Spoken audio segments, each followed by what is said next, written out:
Let us move on to our next questioner at the microphone over there. Mr. Edelman. Welcome to America, Mr. Mandela. I'm Ken Edelman.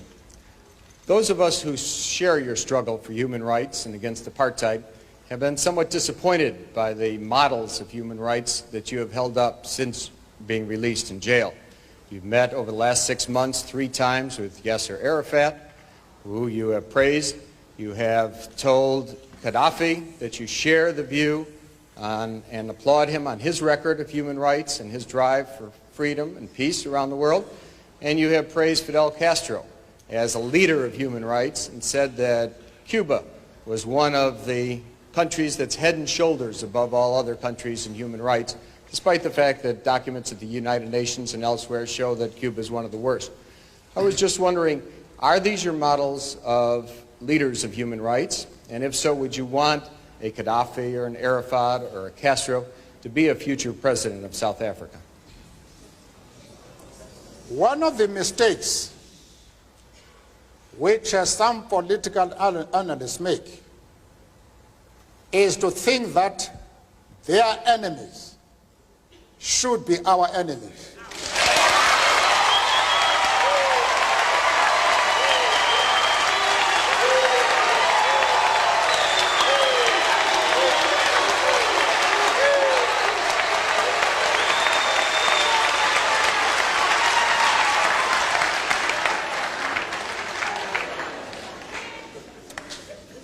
That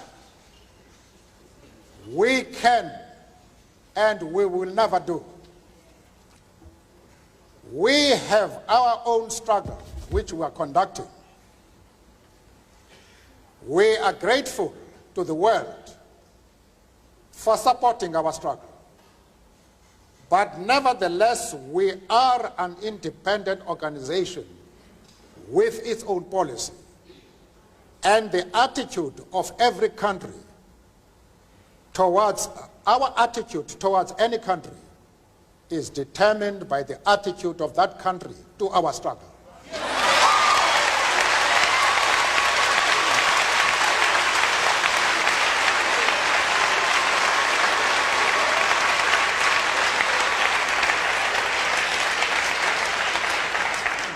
Yasser Arafat,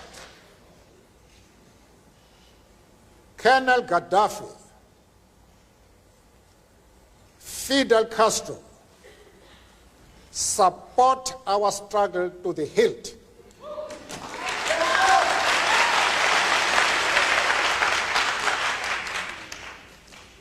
There is no reason whatsoever why we should have any hesitation about hailing their commitment to human rights as they are being demanded in South Africa.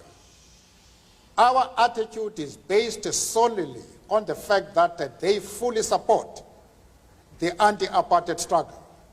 They do not support it only in rhetoric. They are placing resources at our disposal for us to win the struggle.